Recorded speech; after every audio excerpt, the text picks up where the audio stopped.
Over the past couple years in the entertainment industry, we've certainly seen a lot of promises made about more diversity, more representation, how important it is in filmmaking, in TV, blah, blah, blah, everywhere across the entertainment industry.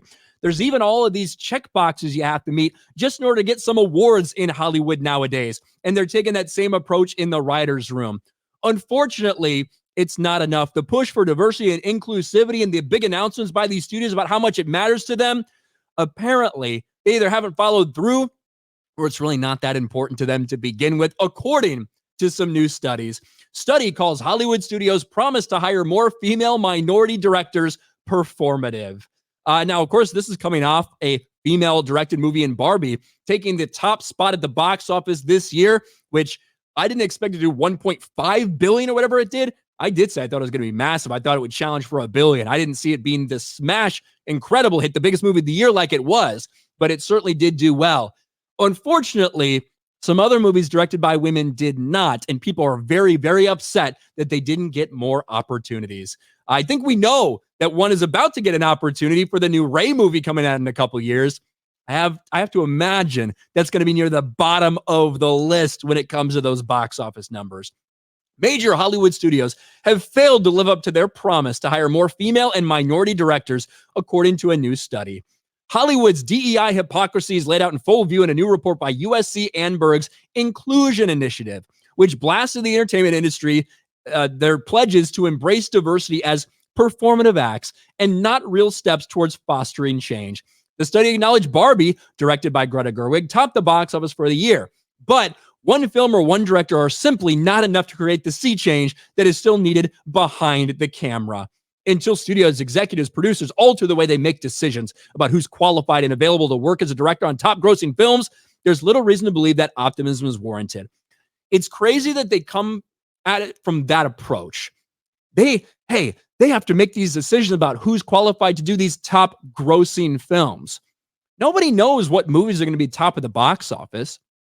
You know, I don't think that many people would have bet that Oppenheimer would have outperformed Guardians of the Galaxy 3, that Oppenheimer would be higher grossing than Guardians of the Galaxy 3. I don't think too many people would have made that bet, you know, when the decisions were made to have that happen. But that is what happened. It should really be about who you're giving projects to. Are they qualified? Regardless of whether their skin color is, regardless of whether they're a woman or not, all that stuff is bullshit. Who's the best person for the job? Are they fucking qualified? Regardless of whatever you think a top grossing film is going to be. USC studies provided a variety found that of the 116 directors were attached to the 100 top grossing domestic films, just 14% or 12.1% were women. I wonder what percentage of women make up the Directors Guild. That'd be an interesting number to get. If it's around 12, I don't really see any problem with that.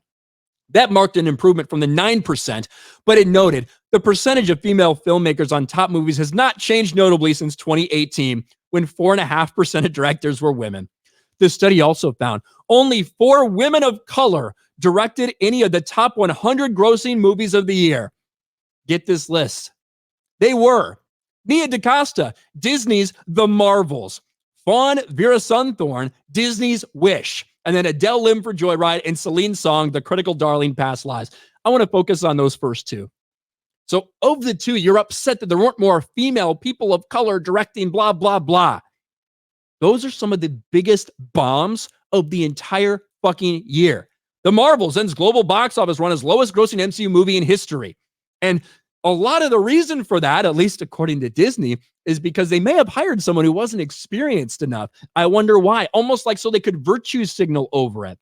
And so now you hire a black female director, being you expect all this applause and people thanking you. Instead, the opposite happens, and you end up with the lowest grossing MCU movie in history. Same thing with Wish, right? Disney's 100th anniversary. We're going to hire this person specifically because of this and that to check a box.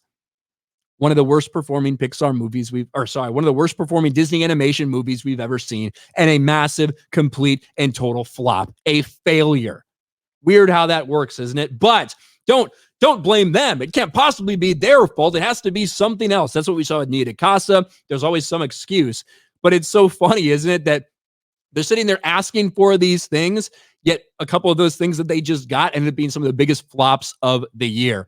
Certainly, We've had a lot of flops this year, not just from Black female directors. We've had them from people like James Mangold. We've had them from the director of The Flash. We've had them from a wide variety of things, right? Annie Muschietti, director of The Flash. Box office bombs all over in Hollywood. The simple idea of, well, in response to that, you just need to hire more women and more people of color. You haven't hired enough. It's just fucking laughable. And at some point in time, Hollywood will lose enough money where they start realizing we can't worry about this shit anymore. We just need to hire the best people for the job and put a good story out there instead of trying to virtue signal to fucking everyone.